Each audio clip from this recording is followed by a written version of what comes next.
Howdy, gamers, and welcome to another wonderful episode of this accursed podcast. I'm Leighton. I'm just dropping in to shill our merch. We have some brand new Stay Safe Come Hard black metal hoodies, the same design on new, even softer shirts that we specifically picked out because the last ones get linty really easily, and it's important that you can wear the cum shirt and then take a little nap and not be covered in lint. Just designing with you in mind, all right? We also have beanies that say cum on them. And I emphasize they do not actually have cum on them. They just say that they do. We also have Peaches and Lemons heart pins, which are pretty cute, and Peaches and Lemons beanies, which will make you look cute.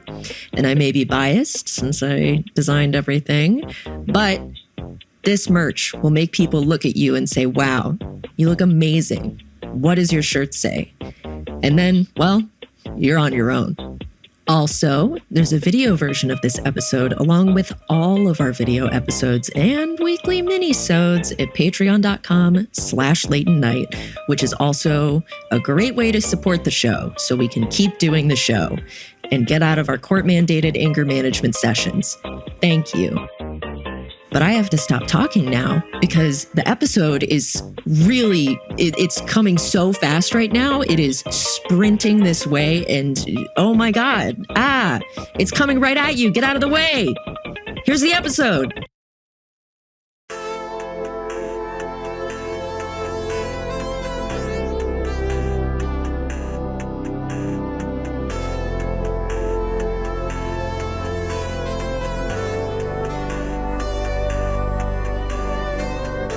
Okay, so hit us. Well, yeah, so what I wanted to share with, and I don't know how funny or embarrassing this will be, but there's aspects. A few years ago, I was brought to a Ninja Sex Party show by a friend of mine. Oh, really? Who was like visiting from out of town. And that's how I found you guys. But also, like, I knew of Aaron long ago for like really random reasons. Like, we both ended up making music on the internet, right? And I don't know, somehow cross paths just online. But yeah, so I was at this show, and also Twerp was opening for you. Aaron was with you, and I had just made friends with a person who was friends with Twerp. And now I'm good buds with him. We've collaborated, but at the time it was just like, I have this tenuous connection to Twerp, and Aaron follows me on Twitter. Nice. Like, how much of a hot shot am I? And I'm like hanging out with my friend at this show, and we stick around right till the end, and we're like seeing if we can get backstage and maybe meet you guys. And I think it was probably like your manager was just like very friendly, like chatting with us and absolutely not letting us past. Oh, no. All that to say, I've been waiting a long time to hang out with you, Brian. Oh, man. And this is a dream come true. Wow. Well, I never assume anyone knows anything I've ever done, right? So I had no idea if you heard of NSP or anything. I knew you knew Twerp because of the stuff you've done with them. And actually, I was texting with one of them, and I was like, we're having Andrew on the show tomorrow. And they were like, oh, awesome. So I knew you knew them, but I didn't know, since they're their own thing, I didn't know if you knew about the band, but it's amazing. No, I think I found both of you guys right around that time. And yeah, I mean, it was a mind-blowing show. And I love what you're doing. Oh, thanks so much. Same with you. I mean, I'm a huge fan of your stuff. Yeah, we have been so stoked for the past 3 months to have you on. So this is a thrill. Right. Yeah. Sorry to keep you waiting. This was like my little payback, I guess. No, it's so hard for me. Actually, we were just talking. We had Steve Spahn on the show recently, and we were just talking with him about segmenting time and taking breaks. I'm going to take off work, or I'm going to do this other project and not do the other stuff. It is so hard for me to do, and I have so much respect for people that can do it effectively. Yeah, I mean, I'm not sure how effective I am at it, but I am starting to get more ruthless. Definitely since having a kid, of just like being very protective of my time. And sometimes people will be like, can we just have a 20-minute call? And I'm like, literally not until January. I'm sorry. That's how it's going to be. I found the same thing. I'm curious if you had this too. I have an 8-year-old, and before I had a kid, it was just like, I'll do stuff kind of whenever, whatever. I'm in my, 20s or whatever. And first of all, the first few months are just chaos, and no one, people barely survive. But then it's like, no, I actually am more productive because here's my window. I got to do it. And then I get home and have to deal with a baby now. Did you find that as well? It definitely focuses you. Yeah. I mean, I have cut out so much social media and actually just media in general, TV, video games, like all this kind of stuff that, is enjoyable, but ultimately just not the important stuff. And it really makes you use your time better because you just have so little of it. But I mean, I used to be such a grass is always greener person. And I'm sure a lot of people relate to this where like when you're kind of more freelance or whatever, if you're working, you feel guilty that you're not taking time for yourself. But if you're taking time off, you feel guilty that you're not working more because you have no boundaries. Right. And I found that this just flipped somehow when I had Evelyn.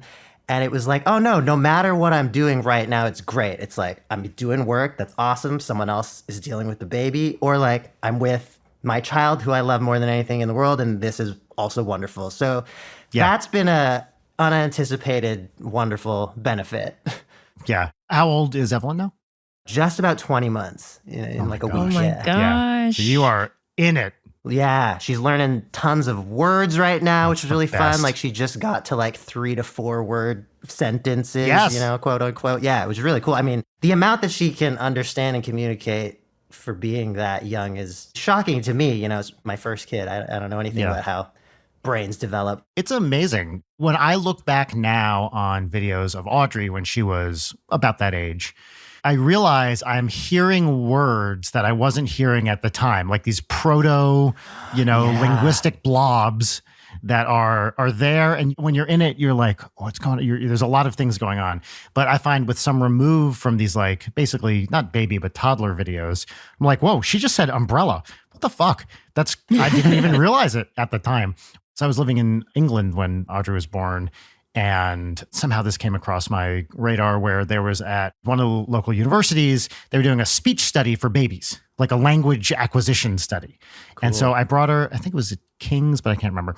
Anyway, I brought her into this thing where they put like an electrode kind of helmet on her and then just recorded, brainwaves as they played different sounds. And that was like, okay, fine, that was cool. But the best part was, I think it was every 3 months, they would send us a language survey, which is like, which of these behaviors is she doing? Is she, putting 2 words together? Can she differentiate between this sound and that sound and that sort of stuff? And so as you probably already know, but we'll come to know as Evelyn gets older, everything becomes a blur, and the stuff that was super important and, you're like, oh, I'll remember this month from this month forever. Just that distinction totally fades away. Oh, yeah. Yeah, that's happening so much already. But I have this like record, I could like plot if I wanted her language acquisition because we signed up for this thing and then did these surveys for like 2 years. That's super cool. Wow. So what actually did they get from this electrode hat? Like... That's super interesting to me. I wish I just had one all the time to kind of... I know, right? See what's happening as I'm doing various activities. Yeah, I would love to see that readout for me looking at any social media of just how palpably stressed out is my brain right now. Well, I was kind of hoping they would do like an fMRI thing, which I know has various people like or don't like levels of that, since it's very hard, I think, to get signal from noise. Or maybe it's not very hard, but you have to know what you're doing. I think someone did a study where they like fMRI'd a corpse and found brain activity. So you have to like really be aware of it. That's the one where you have to be like perfectly still, right? Yeah. A thing babies love to do. Yes, right. But it was, I didn't know exactly what they were doing. And I think they like to be kind of circumspect about it. But she was just sitting in this thing like on my lap. It was very chill, but there's a recording going like, zh, zha, zh, ja, and like making different sounds. I think to distinguish, there's this thing, I forget what it is. You might know this better than I do. Their brain starts kind of wide open to every possible phoneme. And then as they lock into a language, their first language, they are less able to distinguish sounds from kind of outside that language. Oh, I haven't heard of that. Okay, yeah, that kind of makes sense. They strengthen certain kind of aspects of the sounds that are used the most in a language. Yeah. That's right. So like, for example, if a kid's first language is Japanese or whatever, after pretty early on, they lose the difference between the R and L phoneme in English. But if their first language is English, I guess depending on what kind of English, they keep that distinction. And the same thing for, tonal languages and all that other kind of stuff.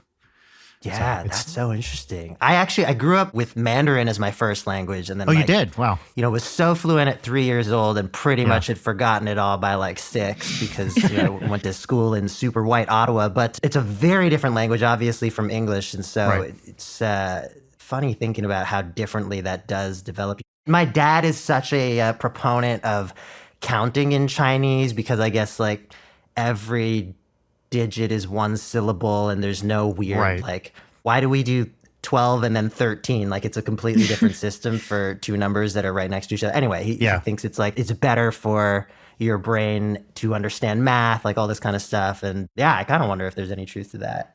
First of all, I have 2 questions.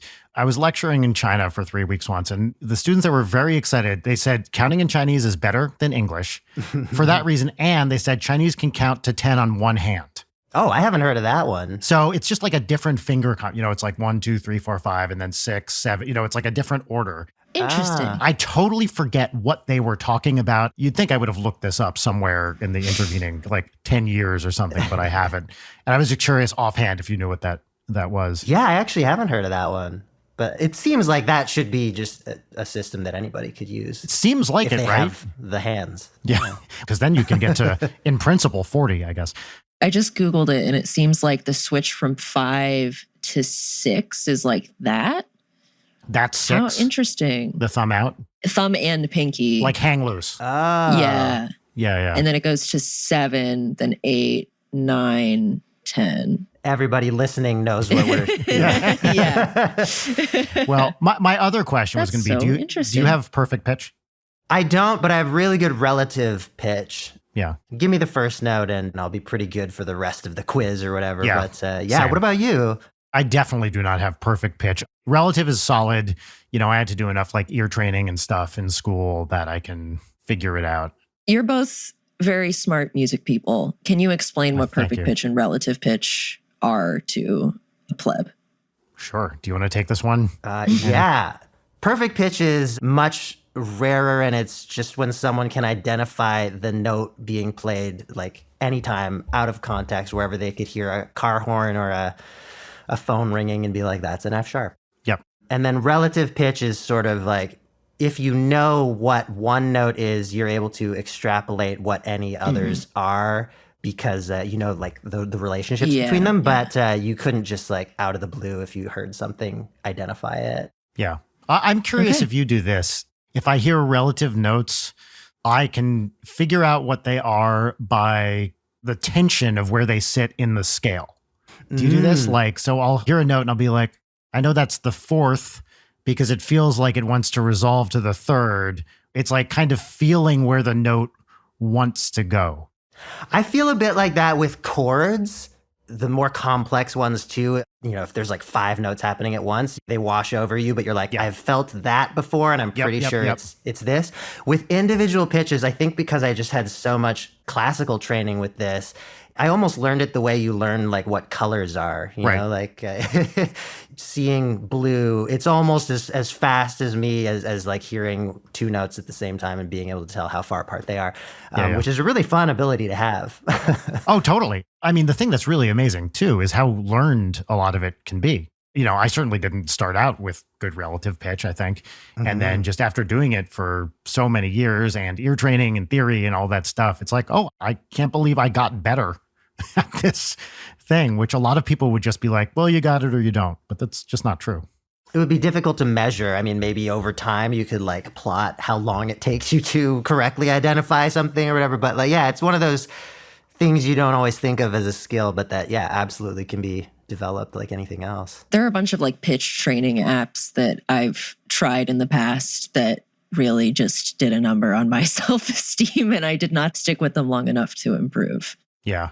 So I'm 47, and when I was in college, the internet was just in its early phases. I remember we had ear training partners. So we couldn't just go on a site and have it like play chords and figure out what they were.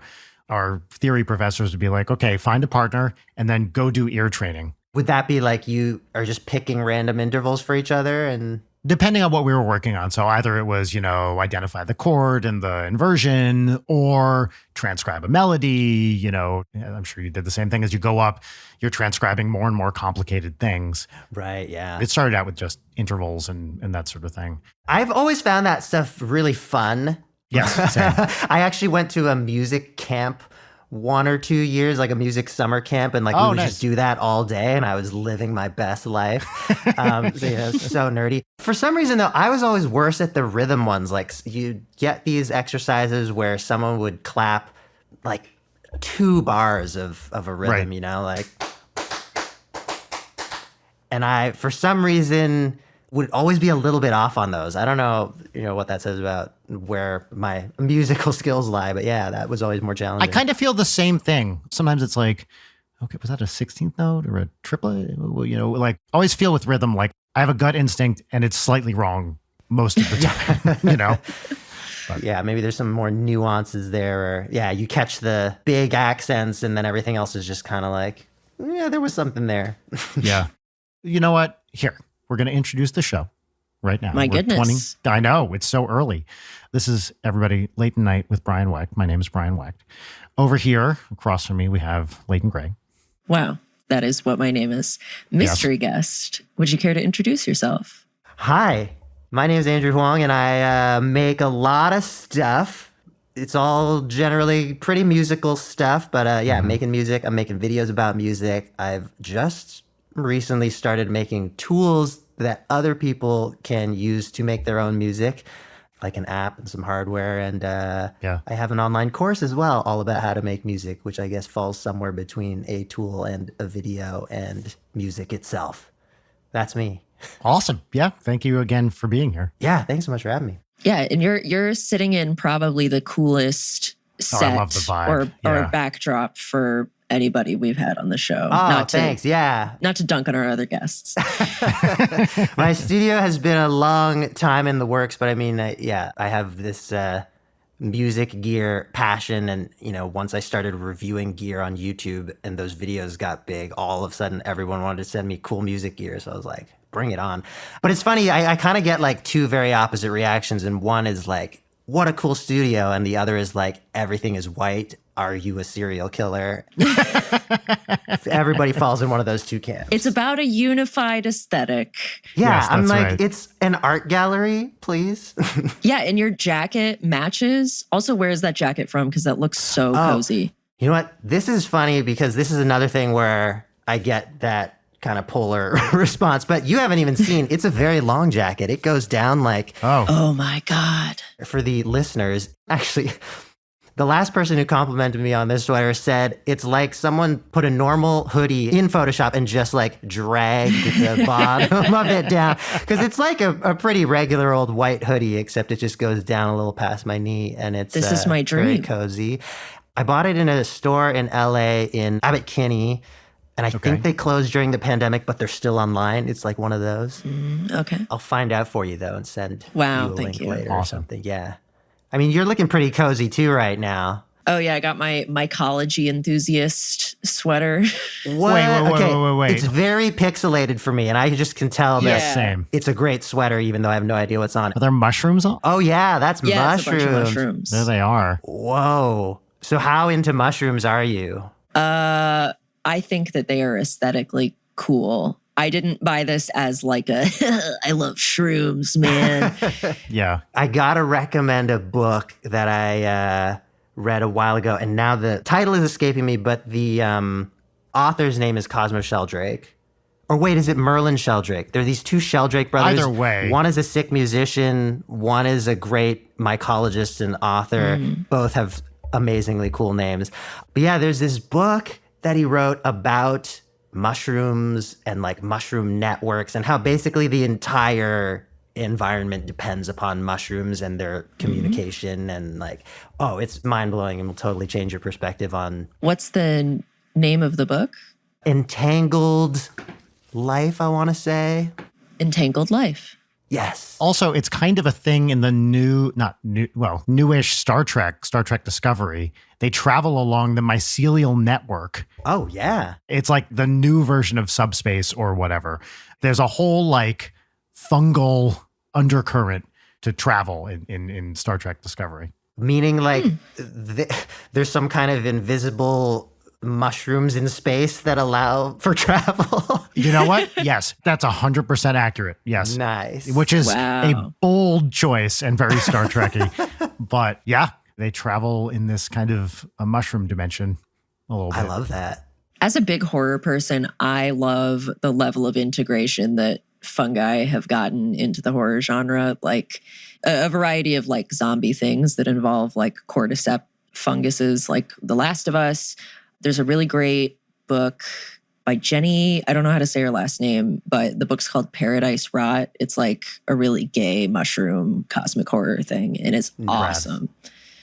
Brian, were you and I talking about another cool mushroom guy? Oh, yes. So I was going to ask, now, not to put you on the spot, Andrew, but do you know which 20th century composer was obsessed with mushrooms? I don't think I do. John Cage was a very devout mycologist.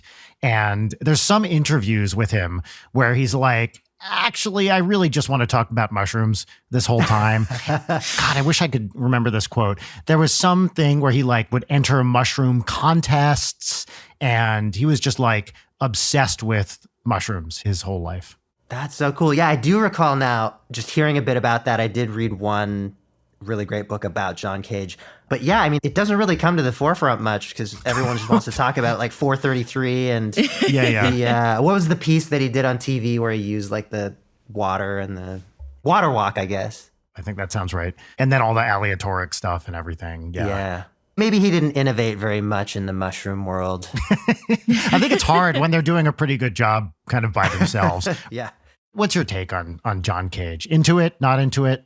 Like, don't know much? Into it in terms of like, I just think he broke so many things open to allow for people to just explore certain aspects of music more freely. I think that's really cool.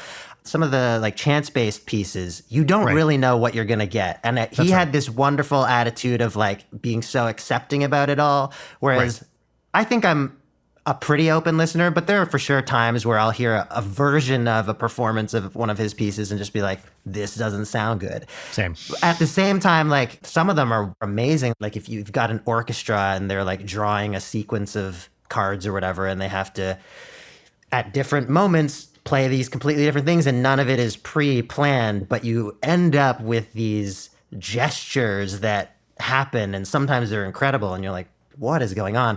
But I guess by nature, you know, it's chance, it's hit or miss. And so I'm not opposed to saying like this one wasn't for me, but conceptually love it. 100% my reaction as well. I almost never, in fact, not in recent memory, I've been like, I really want to go hear that John Cage piece. Yeah. You know, when I was like a teenager, you know, around New York, I would go in and see Cage performances and they were always cool. Oh my God.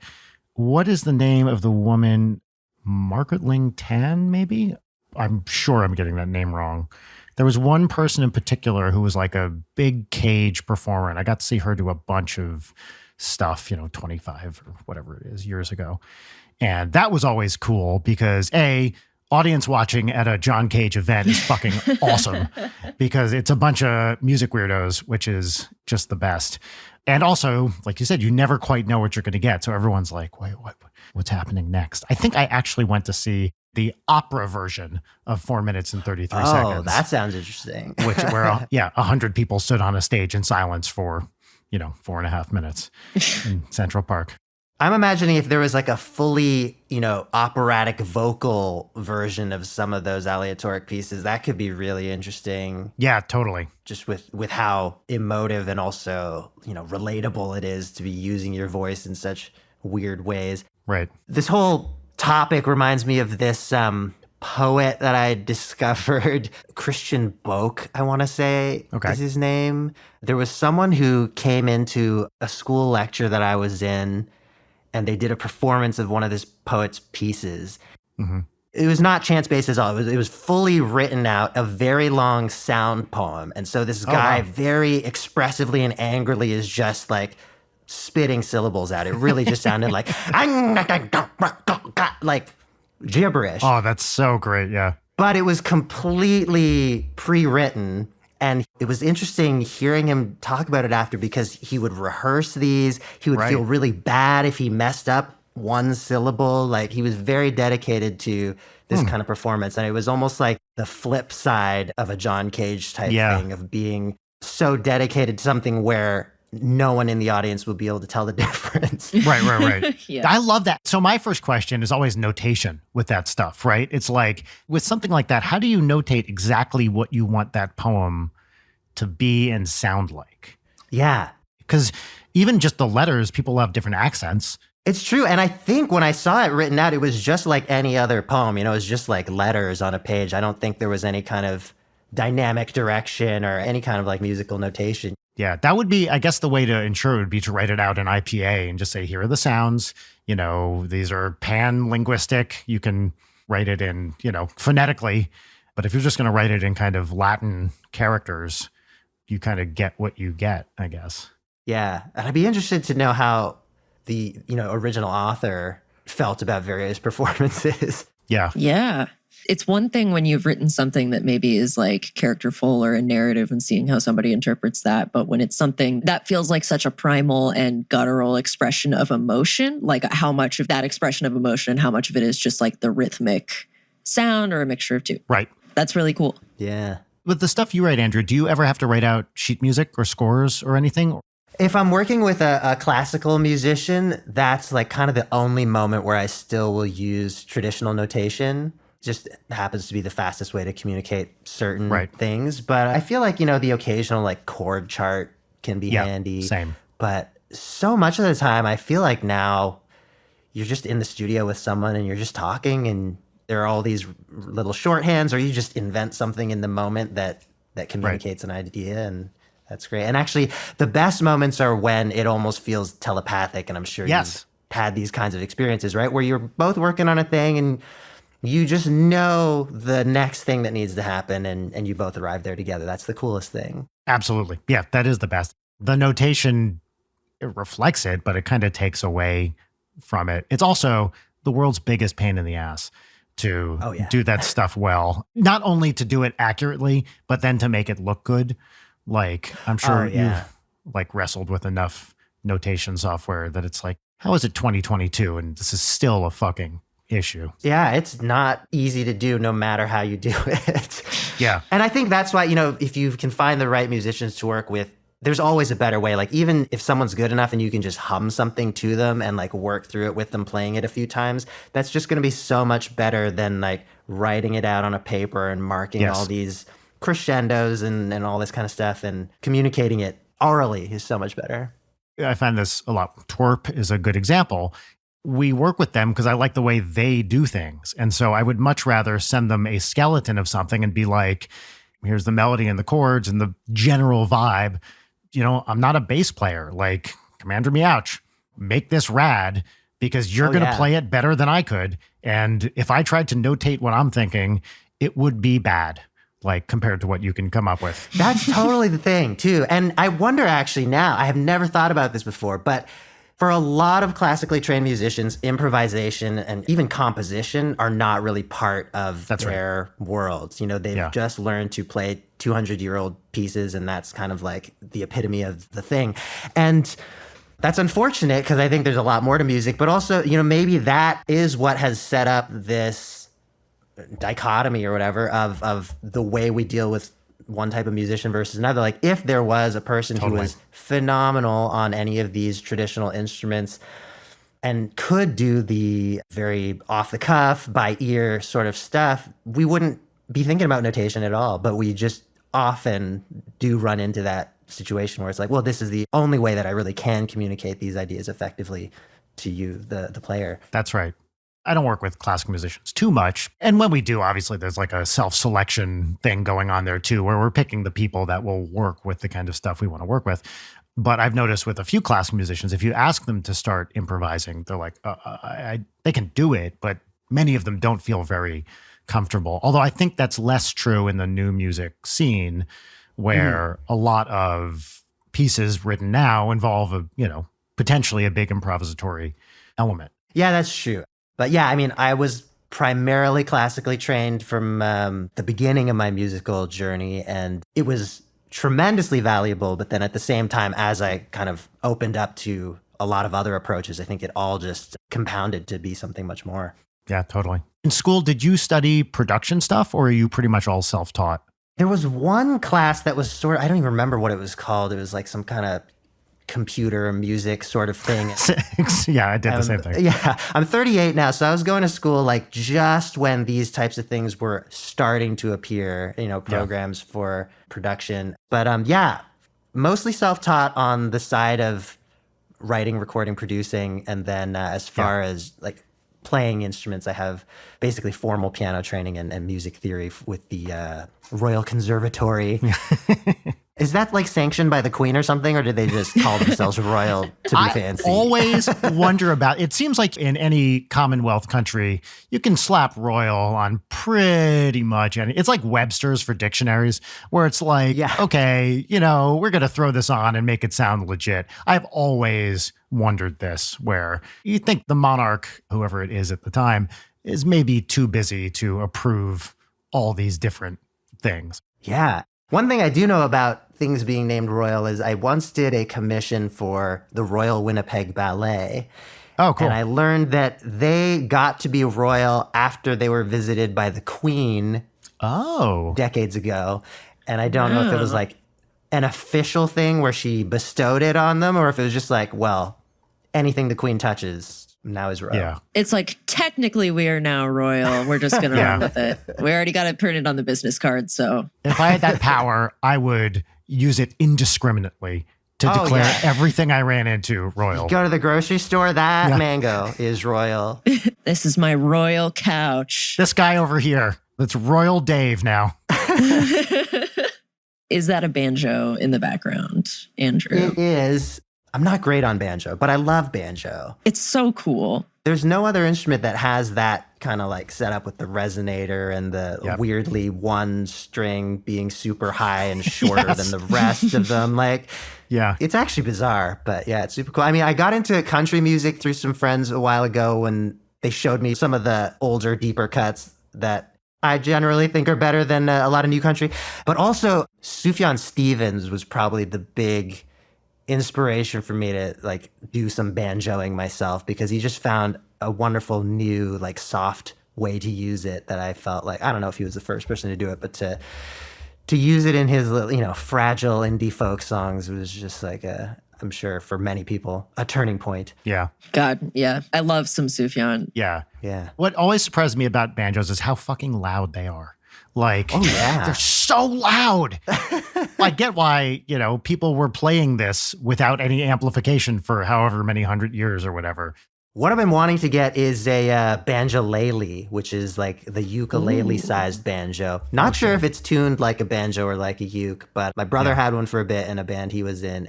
I mean, it looked cool, and it was still powerful, but not like quite the banjo twang. Yeah. Yeah. Have you ever played a dulcimer? Yeah, totally. I think I've like grabbed one in a music shop before, but yeah, not really.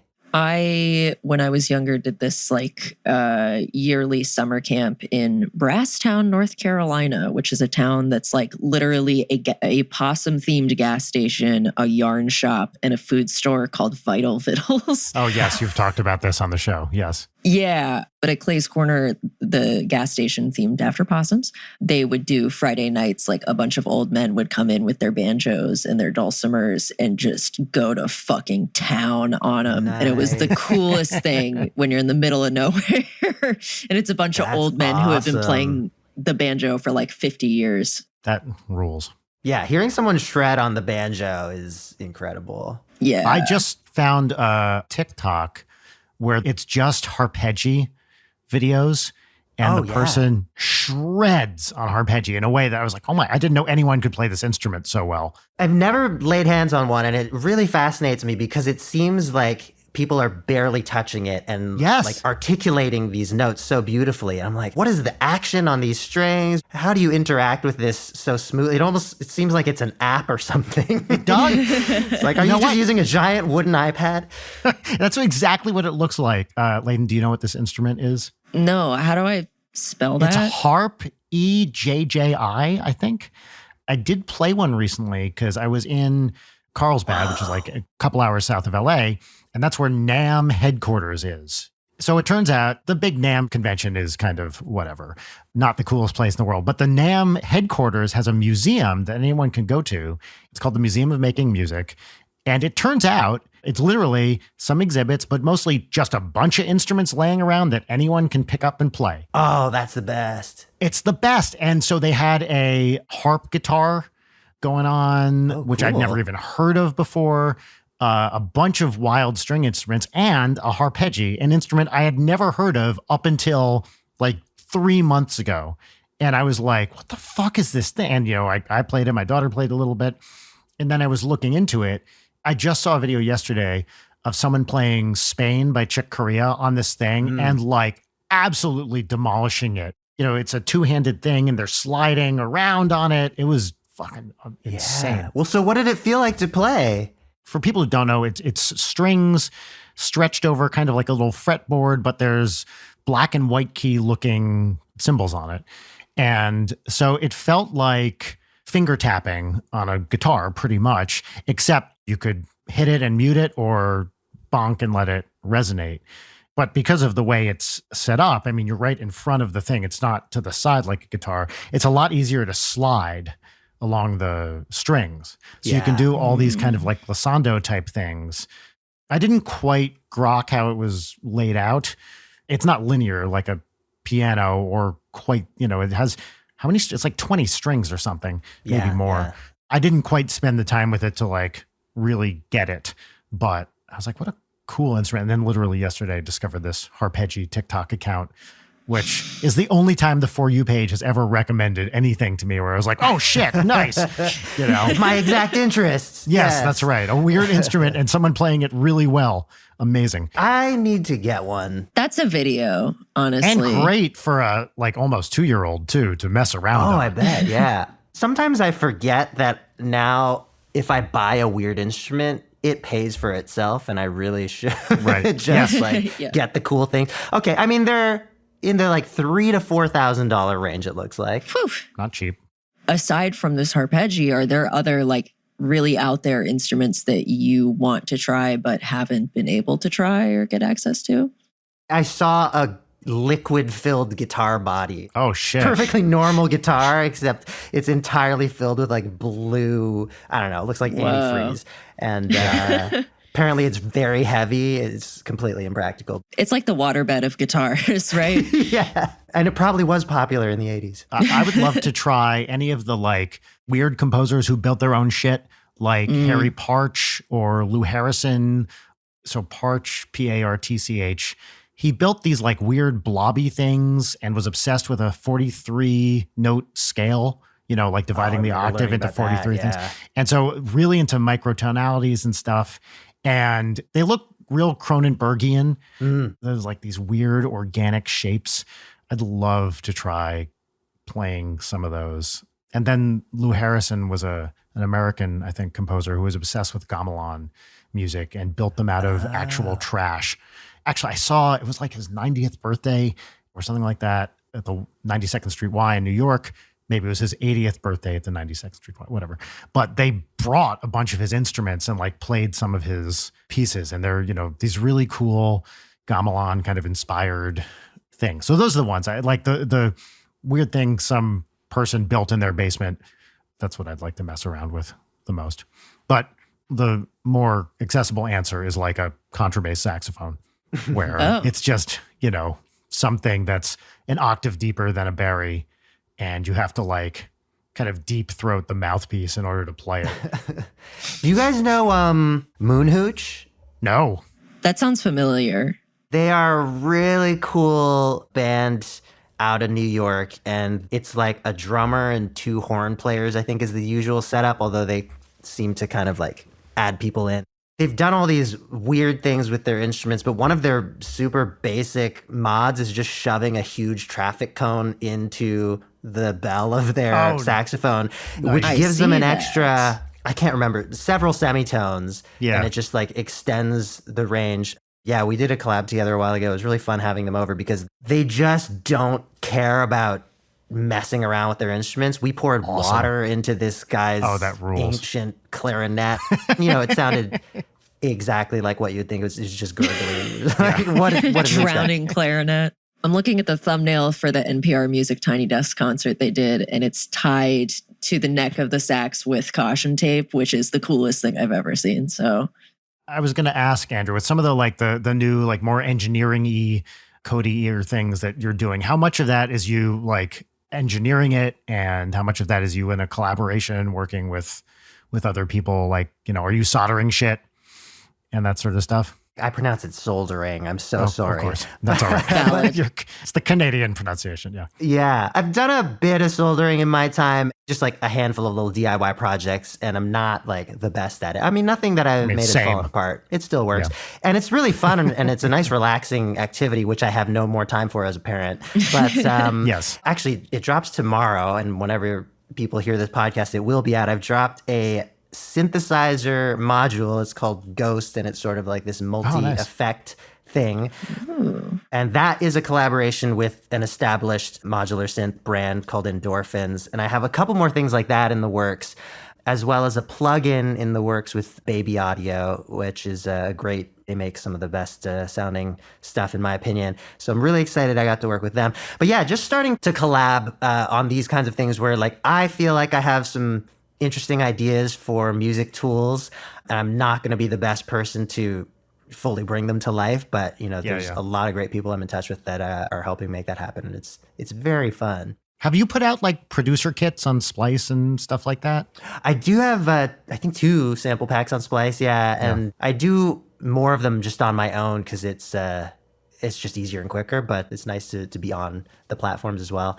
And just generally trying to give people tools of all different kinds. Like, there are free ones and cheap ones and expensive ones and digital ones and now physical ones, and just interested in all of it. Yeah, that's the most, fun part about making music today. And also the most daunting. There's just so many options. Oh yeah, the access is awesome. The access is incredible. For relatively cheap, you can do really amazing shit. And it's just so fun to see, like, teenagers and stuff be like, I wrote and recorded and produced my whole album. And yeah. And sometimes it sounds better than anything that you worked on yourself for like 2 years. And they're like, here's what I made last week. Wow. Yeah. 15-year-olds are regularly schooling me on SoundCloud. Totally. And it's the best. I love that feeling of like, this is just some kid in their bedroom or whatever doing stuff. And it's just cool, Yeah. Yeah, Andrew, that's something that I really, really respect about your work and find really impressive, of how accessible and interesting and open you make so many of these tools and advice for anybody. Anybody can pick something up. And I think it's just really inspirational and cool. I appreciate that. That's like my whole thing, is just how do we make it, really understandable for anybody? Because I guess when I was growing up, and this was a much different time, like primitive or no internet, even depending on exactly when in my childhood we want to look at. But yeah, I'm sure you felt the same way. You're a kid and you hear all these magical records and you're like, how does any of this actually happen? Yep. And like, you just have to try a bunch of stuff, and you're doing something in a suboptimal way for 10 years because you just don't know that there is a better sounding or a faster way or whatever. And you can't look up how to do it either. Yeah, exactly. And so my kind of thing as I was, in my teens learning about some of this stuff was just like, I want to make this just super available as much as I can for people, because I love it so much. And I was just the kind of person who always wanted to find that new production trick or whatever. I mean, even today, I still go on these forums almost every day and kind of like get a bit of reading in, see if someone is doing something I've never thought of before. And I feel like, all of these things, big or small, are just these tools that anybody can have. A lot of the things aren't things you have to buy. It's just like an idea. It's an approach that you could take. And I think there's nothing more gratifying than being able to open that door for somebody. Yeah. So, yeah, loving doing that. It's the best feeling when you're recording, when you're like, wait, how did that happen? What did I put together to make that happen? You have no idea. And you have to take a step back and be like, okay, I guess I'm, accidentally fed that through this and blah, blah, blah, that sort of stuff. It reminds me of I wish I could remember who this quote is by. I've said that several times now during this episode, where someone said, the thing that drives most science is not, hey, I figured it out, but it's, that's weird, which is exactly the right attitude, I think, which is like, maybe let me scratch that itch a little more and see what pops out of it, because something feels odd or interesting. Totally. Yeah. Yeah. I mean, the best stuff generally has happened for me when I'm just exploring and, I didn't really plan anything beyond maybe the parameters of a session, but you can't just like sit there and think of something really cool that's going to match what happens when you're actually just, playing and like trying stuff out and making discoveries. Right. There's such a lack of like opportunities to quote unquote play as an adult. Like you're a kid and you play a lot and then you become an adult and you no longer have that outlet unless you intentionally seek it out. And another thing that's really cool about your stuff is all of your found sound videos and tracks just truly feel like watching somebody play in a way that's very like joyful. Yes. You can feel the discovery that you are going through as you're finding sounds. Nice. Yeah. I mean, a big thing about me is like, I have to be having fun as much as possible. Yeah. It turned out to work great for YouTube, but like, I guess it's hard for me to take a lot of things too seriously.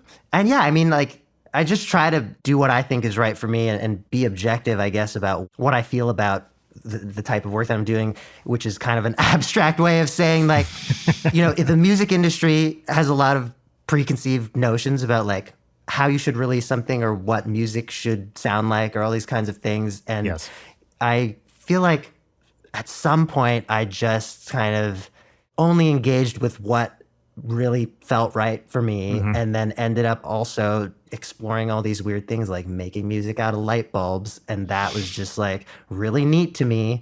And so I did a bunch of those things, and then it kind of caught on and became a bit of a calling card. But I have had some opportunities to work with some like pop artists and stuff like that, and occasionally there's like a fun session that comes out of that, but I also just usually don't like doing that, and so I don't do it. Like the way that the really commercial side of the industry works, it feels kind of gross sometimes. Yeah. And I just don't want to work on something where it's like 30 revisions with 7 people and it never comes out, where I'm like, but I could have just like made a song with balloons that afternoon and released it, and 200,000 people would have a great time watching it, and I'd have a great time too. And then I'd move on to the next fun project the next day. Yeah. I don't know if you feel the same way. I do not fucking understand the music business. I understand like maybe this much of it. And then there's so much legal bullshit, like in terms of all the being on a label and what does that mean? And this type of royalty and that type of royalty, where, I've been an indie artist my whole career, and, most of that being on YouTube, et cetera. I haven't needed to figure a lot of it out. And just the idea of engaging with that side of it is kind of innately terrifying to me. I imagine you've had to do more of it than I have, but it's like every time something like starts moving towards that direction, I'm like, well, I don't fucking know. And I feel like the moment I understand all the legal issues, some part of me will die. Yeah. I mean, I feel the same way. I just like engage with it just the bare minimum that I need to kind of like get the project going. But I think, it's just like a world that you don't really need to engage with anymore, I don't think. I mean, maybe for like a 1% of the industry. Sign up for a royalty, a publishing organization or whatever, and then kind of do it. I have a friend who worked with like a big name producer. Like most people wouldn't know who this person is, but they definitely have heard like 30 songs that he has worked on for major artists who are like the most famous people in the world right now. And so my friend got sampled by this guy a couple times, and it seemed like fully above board and everything. He reached out, he asked to clear it. He's like, you want to use these sections for this and this. And then my friend was just hanging out with him the other week, and he's like, yeah, I haven't been paid for like any of that. And I don't know what I'm supposed to be paid. And I'm like, you did this 3-4 years ago, like you absolutely have gone through enough whatever cycles that you should have been seeing some royalties. And so on the one hand, it's like, how is it so convoluted that something that wasn't even a shady situation is like, this guy can't figure out his money? But also, it's such an artist thing too for you to be like, maybe I'll never ask for this money because that feels bad and I'm a sensitive soul. You know what I mean? So we're like double fucked for just like not being able to like be bold about business stuff, because that's the type of people artists often are. And then also the industry itself is just so much more, you know, twisty turny. Yeah. 2 minutes before we started recording, I sent an email, which was like, hey, I did this thing, you know, kind of on spec. Am I going to get paid? ? And if so, how much? And if so, do I need to send you an invoice and maybe just tell me the amount and I'll send it? Or ? You know, it's like, you know, and I'm like, I'm happy to, if I don't get paid for it, it's cool. Like, not a huge deal. But there were some hints. Yeah. Well, and then you feel like a monster for asking to be paid for your services, where like anytime I turn in an invoice, it's like, I'm sorry, I'm a piece of shit. I know. Yes, totally. You know, I'm so sorry about this invoice. Oh my gosh. Me coming up with my little like tin cup, like, I'll take pennies. I was just talking to someone else, a friend recently while we were on tour, about as you go through life as an artist, at some point, and some people never have to make this decision, but, and maybe even framing it as a decision is bad, you start to wonder, are you more talent or management? And I feel, you know, small, you know, indie artists kind of have to be both by their very nature. But this is a real tension I've been feeling in my own career recently, because I don't want to be management, but also I feel like if I'm not at least a little management, things are going to fall off a cliff, you know? For sure. Yeah. You know, and yet I know some people who are indie artists who are just 99% talent and just trust a bunch of other people to run their shit. And I don't have that level of faith in other humans where, you know, I would just be like, yeah, you just deal with everything. No big deal. Yeah. How much of that is your personality, Brian? Well, I famously don't have a personality, of course, but like a lot of it, of course, is me being, you know, a kind of science-minded list maker type of person. Would you describe yourself as type A? I don't know exactly what that means. So, which maybe is exactly what a type A person would say. So it's interesting to me, like, with the science side of you, I could see this going in two ways. I could see that overlapping a lot with kind of like organization and thinking things through and that kind of side of the managerial experience. Or I could see it as being like a part of your creative side where you're interested in exploring and discovering and experimenting, right? You totally nailed it. It is exactly both. You know, and you do have some scientists who are like talent, who are like, I'm just going to think about like the universe or whatever. So in my field, theoretical physics, there were some older people who, this doesn't really happen anymore since now that generation has died, but there are probably still a few people left who would handwrite papers and then hand them to someone else to type. And, you know, that's how it used to work in the, probably up until the 90s, maybe even, where there were like, people had secretaries that they would hand papers to and they would just write shit out.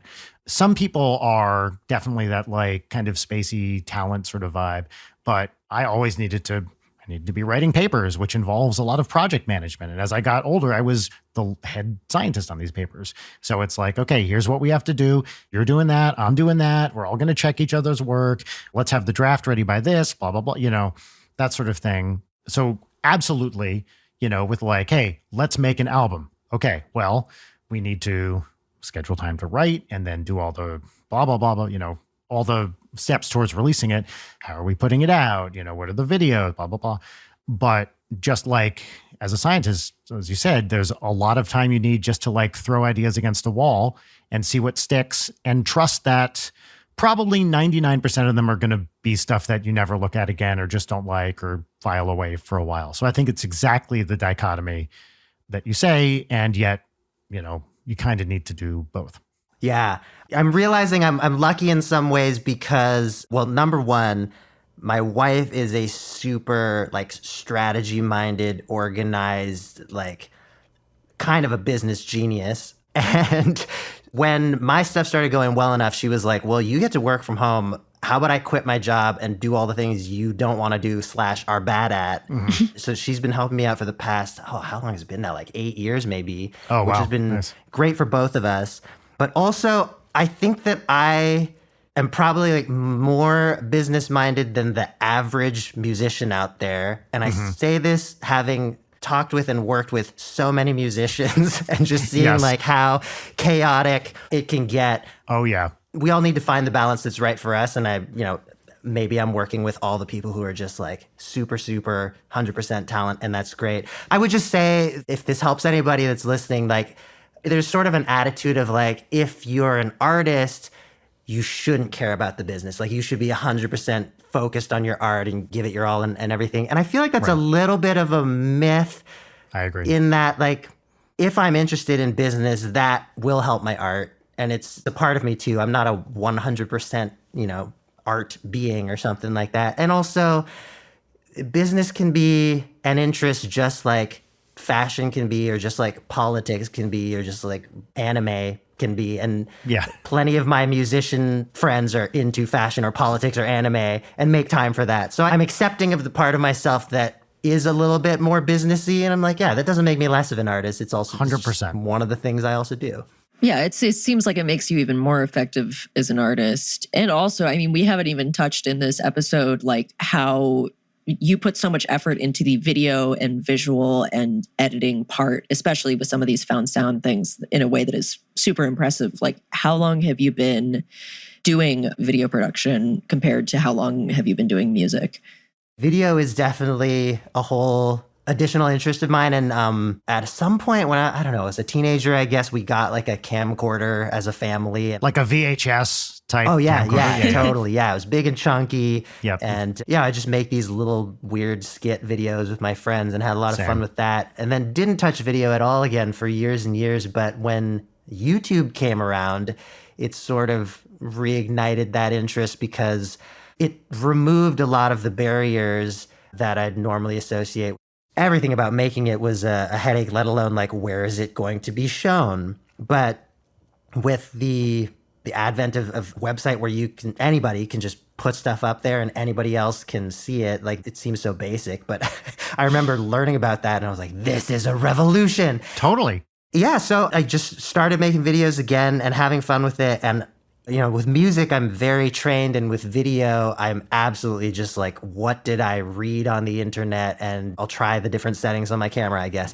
Yeah, so, approaching these different disciplines in a really different way has been fun for me. And it's sort of the same as that question about business is like, I feel very fortunate that video is also just a genuine passion of mine, something I have a lot of fun with, because I know a lot of artists are like, oh, I really wish I could do more with my YouTube presence, but I just like hate making videos.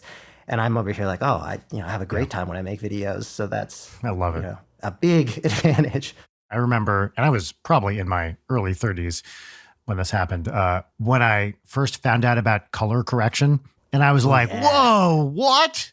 You don't just have to take what they give you? I was blown away because I'd never, ever focused on that side of things until I started making YouTube videos. Even for the early days of Ninja Sex Party, we hired a director and an editor because I didn't know enough to do any of that stuff myself. But yeah, I was just like, oh my God, I was like, you can do all this stuff. And that was, of course, now digital was a whole easy thing and you could use Premiere or whatever to do stuff. Oh, were you color grading in like some kind of analog domain? I'll be honest with you. I have no idea exactly what that means. But no, we were doing everything digital. Well, look, if we want to go way back, I remember when I was 13 and I found out about editing and I was like, whoa, they don't just stop and start the camera? Amazing. That was like an earlier version of that. But I definitely did some like film projects in 7th grade where it was just like, okay, we, click, film, stop.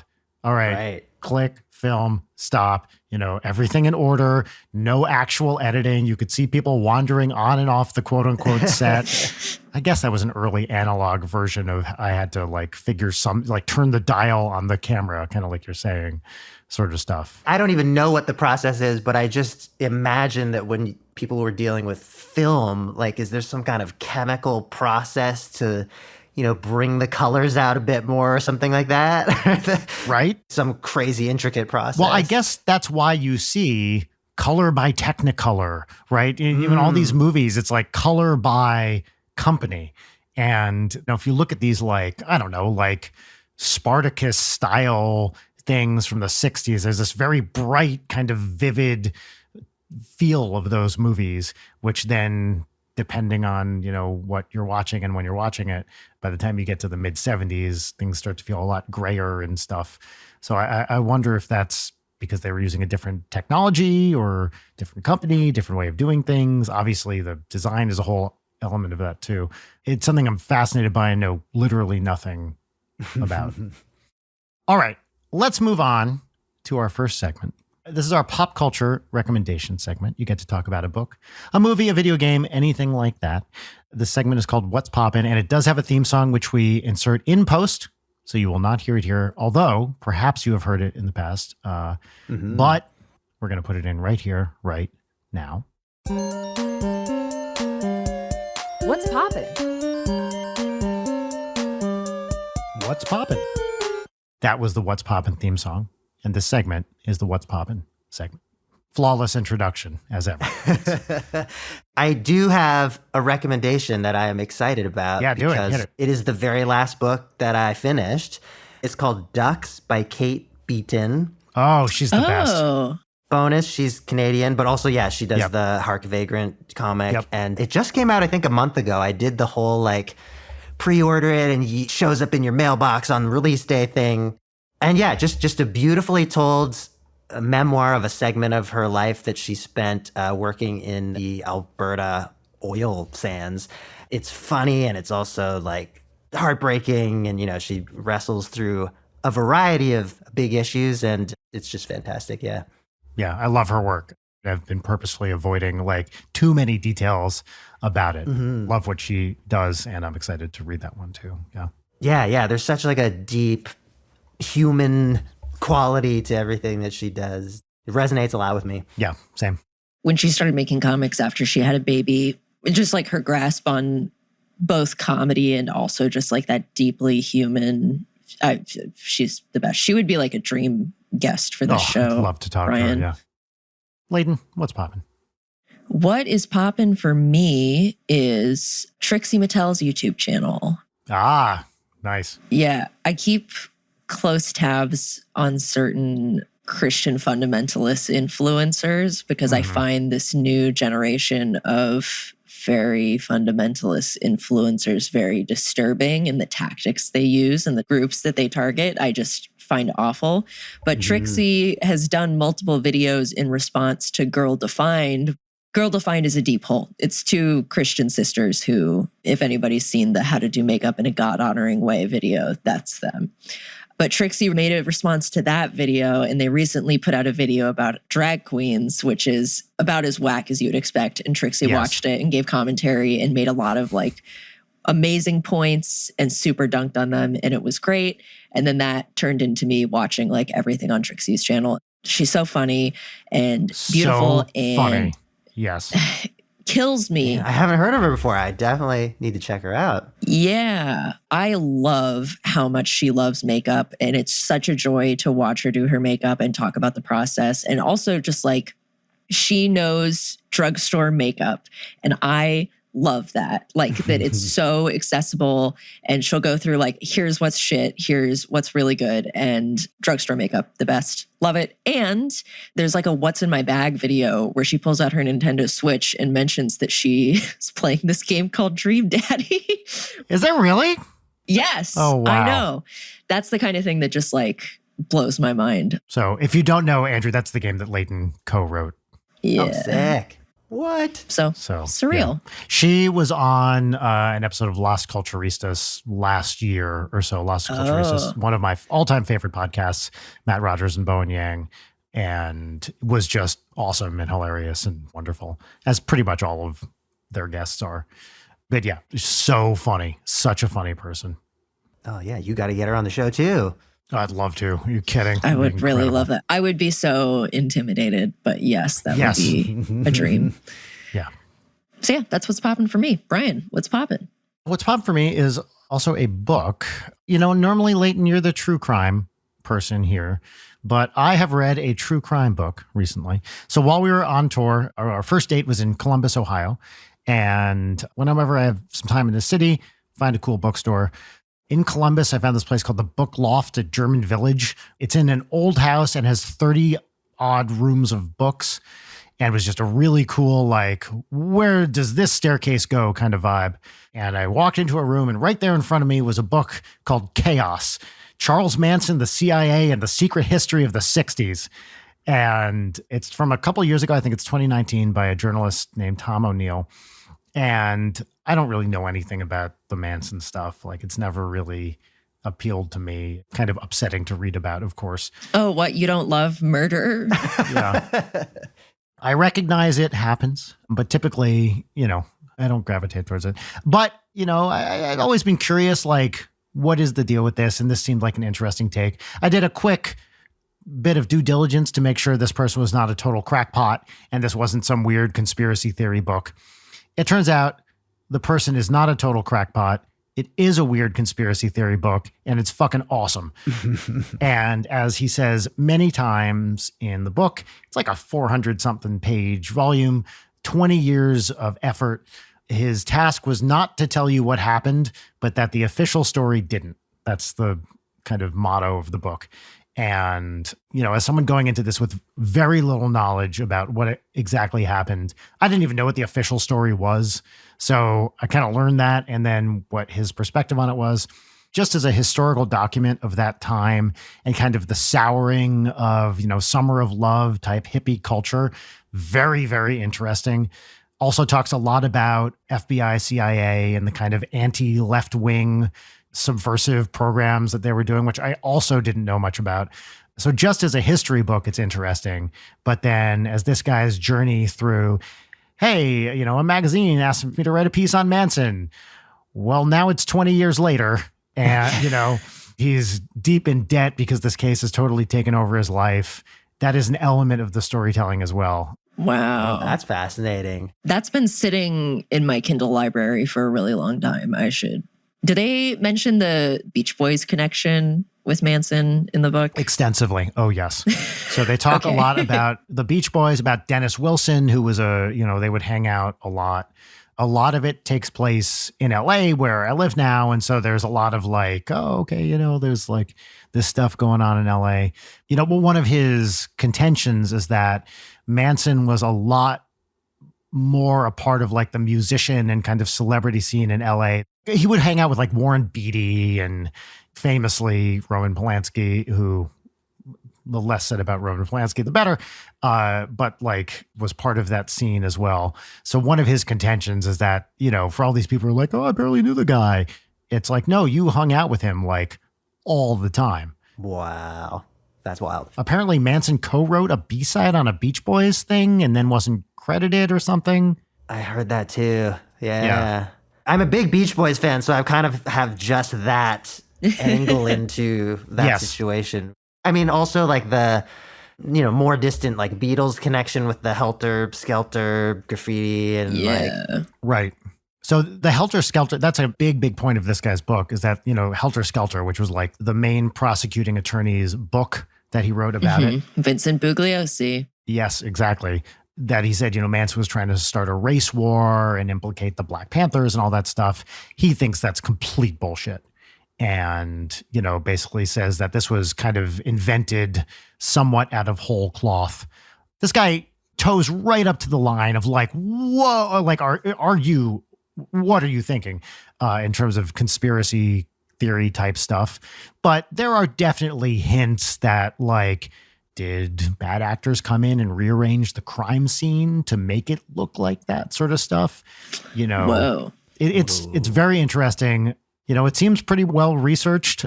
He did his own research, but like, it is, if nothing else, regardless of whether I believe his claims, which I have no, real basis of, I don't know anything about one way or the other.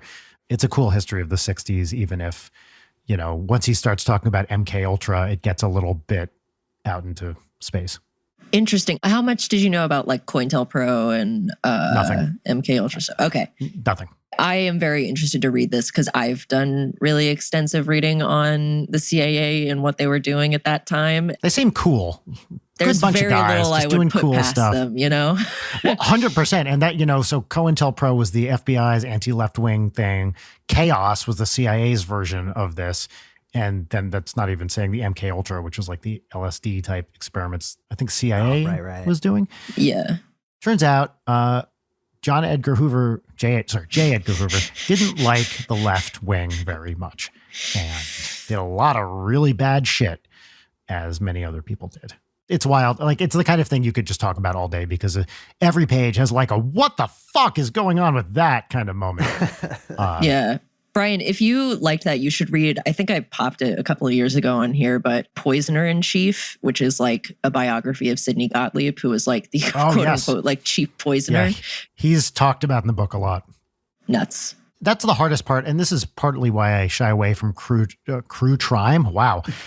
True crime, baby. True crime is that at some point it's like, how many names do I need to fucking remember to get through this book? Especially the Manson stuff where it seems like there's 500 people. Right. It would be so much more complicated than a fictional murder novel.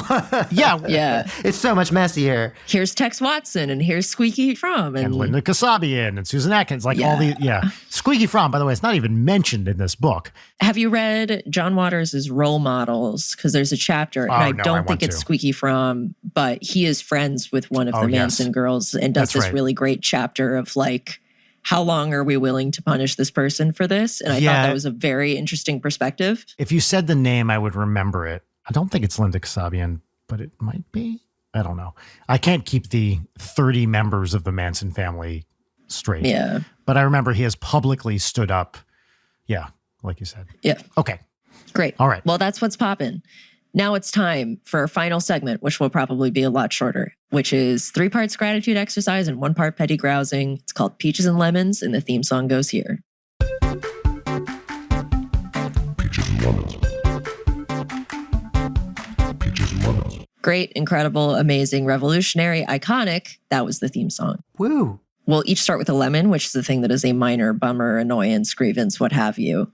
I will go first. Great.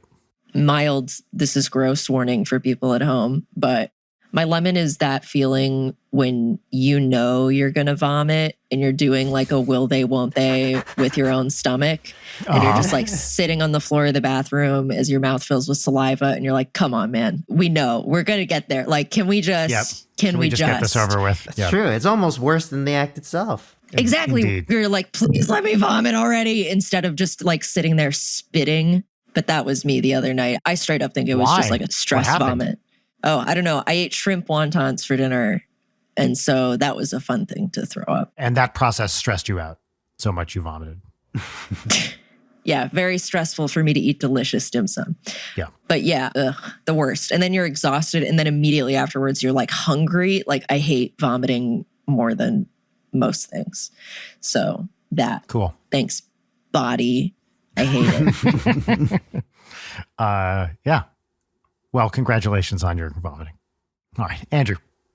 I think just laundry in general is my lemon right now. I feel like it's been bothering me a little extra lately, just that it's always there, that it seems like it's a lot more work than it should be to just have things that are clean and not wrinkled to wear. Indeed. Especially with a kid. Oh, yeah. I mean, that's the whole other dimension. Although it's nice to fold the little tiny clothes instead of your own. Isn't it the best? Yeah.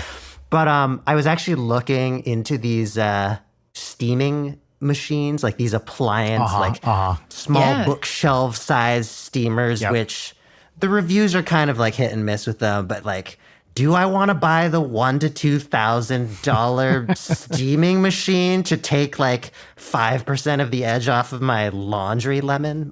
Anyway. Yeah. They have like pretty good handheld steamers. Oh, yeah. I have that. I do that. And I sometimes only steam the front of my clothes because I'm only going to be on video that day. And that's like Absolutely. I feel super life hacky and, Yeah, my life hack is these days you only need to dye the front of your hair as long as nobody sees me from the back. It's fine. That's great. Wow. The steaming still just takes longer than I feel like it should. Yep. Good lemon. Brian? My lemon is that I had tickets to go see a new production of Oklahoma this weekend at the Amundsen Theater here in Los Angeles. Apparently, new production, very bluegrassy, and I can no longer go due to a conflict. And I'm bummed.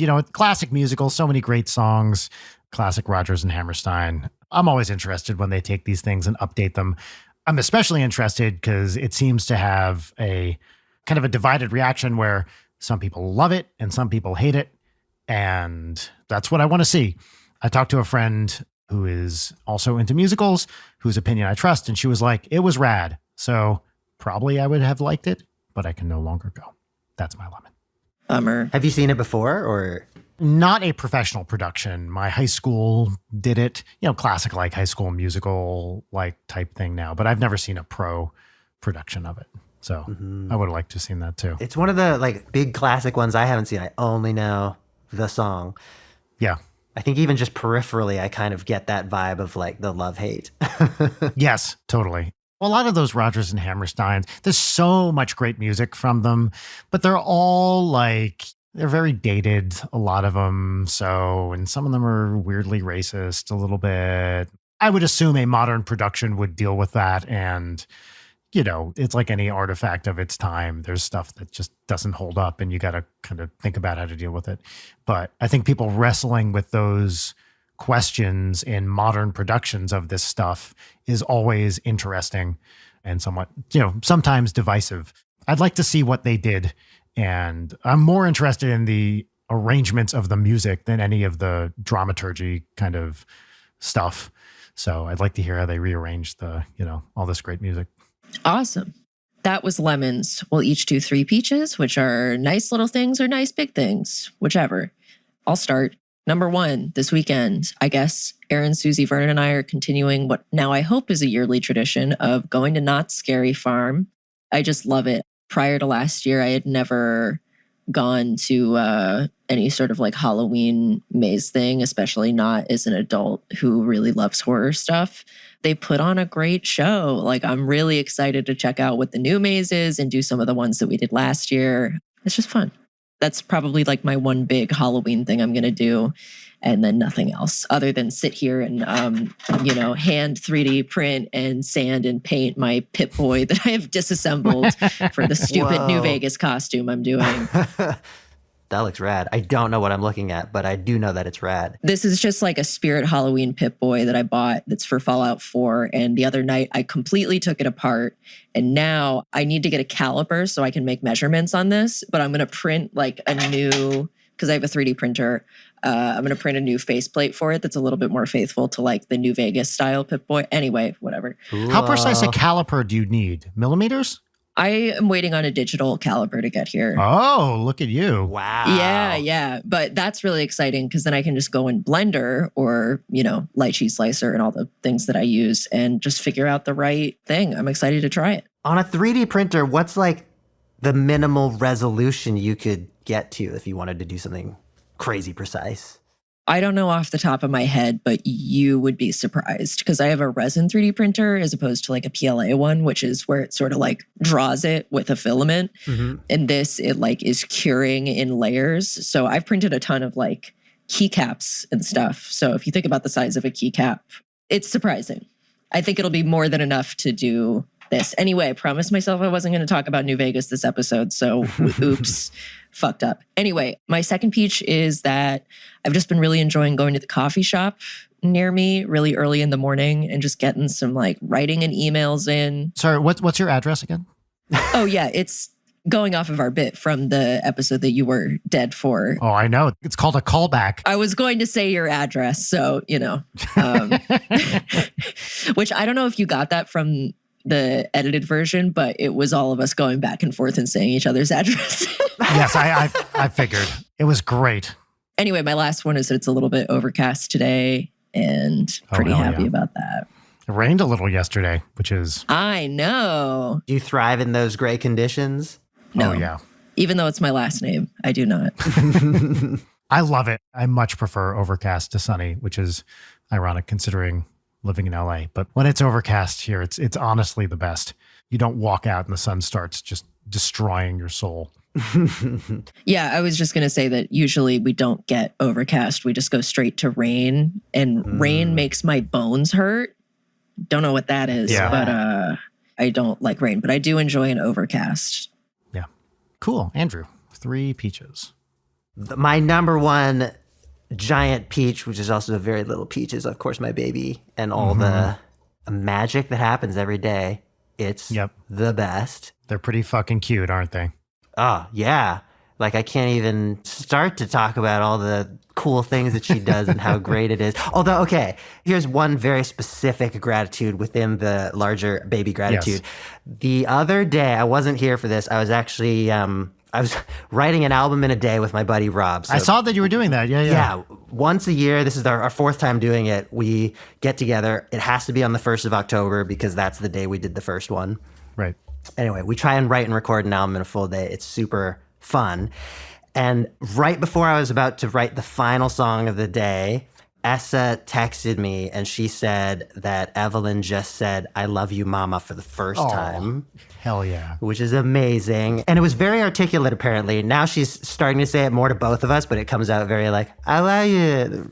Yeah. And, still super cute. So cute. And we feel it. But then, that inspired this whole song too, that now we have to be able to share with her or like remember that I love that. wonderful little moment. So that was a nice one. I think about that all the time when I hear "Isn't It Lovely" by Stevie Wonder, about like how nice to have this thing that you can be like, I wrote this about you when you were born. And it's a celebration of this amazing thing in my life. Yeah. The one worry that I have is like, so we have another baby on the way due in March. Oh, congratulations. And thanks. And it's super exciting, but I have this weird fear that I'm sure is probably going to be fine. But I wonder if many music type parents can relate, which is I've written a bunch of songs for Evelyn. And I'm like, what if I don't write as many for the next kid? Or like they're not as good or like less inspired, like a genuine worry of mine. And now you're busier with 2 kids, so you don't have enough time. Yeah. Sorry, Dad, that one wasn't enough of a banger for me. Yes. Right. So I only have 1 kid, so I don't know. But I just assume everything I do is going to be used as ammunition against me at some point. Ooh. So, just add that to the list. Yeah. So what you're saying is just do less for your kids. That's right. Cool, yeah. Late night parenting tips, do less. Yes. Peach number 2 is I've just ordered a really interesting guitar. The brand is called Verso. It's a guy in Germany, Robin. He seems like a wonderful sweetheart. And he makes these guitars where the body is like a folded piece of metal, like a curved shape thing. And then the pickups are cased in wood, and you can actually just pick them up and move them. They're like on magnets. So you can explore like the tone of the guitar that way. And they're absolutely beautiful. They come in a lot of different colors. I chose a pink baritone guitar. That pink is very nice. Right? It pops. So it's going to be special in a lot of ways. Yeah, I reached out to him. He knew who I was. He gave me a really nice discount. And then also I just found out that someone in his queue dropped out. So he's like bumping me up the list. And I might have this guitar like a year earlier than I thought I would. So these are rad. Look at this that's a peach for me. Yeah. What's your third one? Honestly, the other thing that comes to mind is just another instrument that I think is cool. Yes, great. Do it. I'm going to be getting soon. But I mean, this is my world right now. I make music and I take care of my beautiful baby. There's this drum machine called Noon, made by this guy in New York whose brand name is Landscape. And another like wonderful perk of having the YouTube channel I reached out to him and I was like, this thing looks so cool. And he's like, I will send you one. And of course, I'm going to make a video about it. It's so beautiful. It's this like deep blue and gold drum machine, but you don't plug it in. You kind of like use other things that are electrical and send electricity to it, and it responds to that. It's a completely unique concept. And then the sounds that come out of it too are just super wild and kind of like noisy, kind of chirpy, but also you can get almost like 808 sounding things too. Anyway, that's on the way to me. I'm like crazy pumped about it. That's awesome. Very neat. Brian, Yes. what's peachin'? Peach number one, it is also a kid thing. Audrey had the day off from school on Monday. I just got back from a month on the road on tour, and I just got to spend the whole day with her. Took her to the tar pits, took her to LACMA, the art museum. We went and had lunch. It's kind of stressful taking a child to an art museum. Like, she walked up to a Mondrian and just like started like leaning on the wall next to it. And I was like, no, okay, let's give the art some space. It amazes me that art is displayed that openly still. I mean, That canvas is right there. Yeah. And didn't the guy at the Rijksmuseum just walk up to the Night Watch, the Rembrandt thing, and just like slash it a few years I back? can't remember exactly what it was, but yeah, there was a recent like defacement issue. Yeah. Audrey's 8. She can handle herself. But, even at 8, they're not the most aware of their spatial positioning of their bodies. And the fact that, we walked into the museum and I was like, so remember, how much touching? She's like, none. Right. And then walking up next to this Mondrian and just like kind of leaning against the wall. I was like, And she goes, I can't even touch the wall. I was like, okay. She was 1 inch away from the painting. Anyway. Despite some like mild heart attack type moments, we had a great time. And she is old enough now where I can take her I love taking her to art museums and being like, what looks good? What do you like here? What seems interesting to you? That's got to be so fascinating to like just see what goes on in their little heads, like when they respond 100%. to these things. Oh man. Yep, because they have no context, right? Level playing field. It's all just stuff in front of them. And everything a kid does is kind of abstract in a sense, but it's also very representational. And so, I'm like, this is a Rothko. I like Rothko a lot. They're big blobs of color. And they had a Kusama.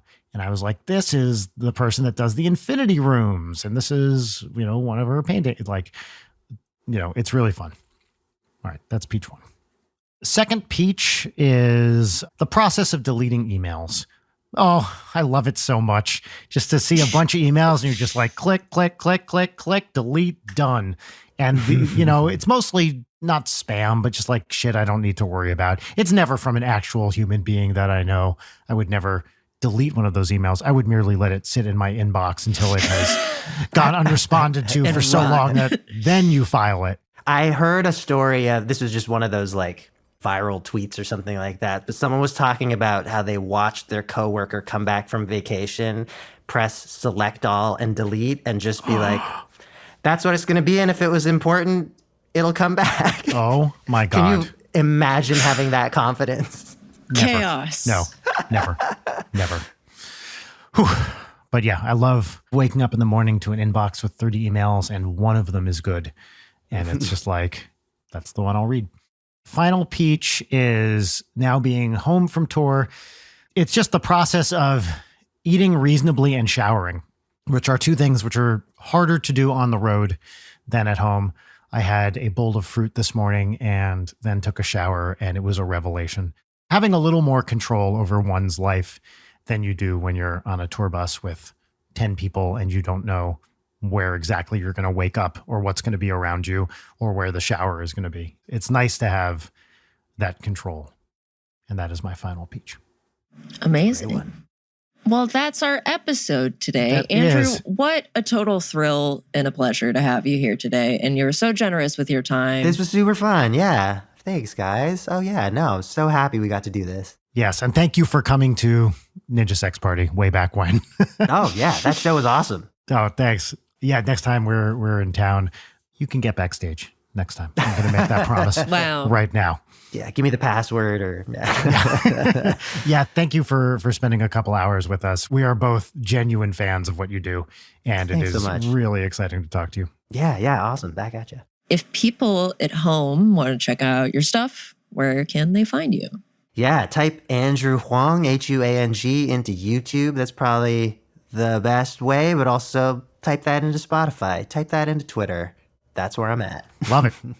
Beautiful. Well, folks at home, I hope you're doing well. Normally, I would try to shoehorn some sort of statement, but I just got a notification that the cowboy boots I ordered are downstairs. Look at you. So, Priorities. So can you give us a Yeah. yeehaw to sign off? gamers, yeehaw. Perfect. Bye. You both also have to say yeehaw. Yeehaw. Yeehaw for me too. An absolute yeehaw. I'm more comfortable with howdies, honestly. Yeah, same. Yeah. Well, everybody, by all means, be rootin', be shootin', be tootin', however that fucking meme goes. Yeehaw. Bye. Bye. Late Night is produced by Brian Wecht, Leighton Gray, and Jarek Centeno. Follow us on Twitter at Leighton Night, on Instagram at Leighton_Night, or email us at leightonnight@gmail.com.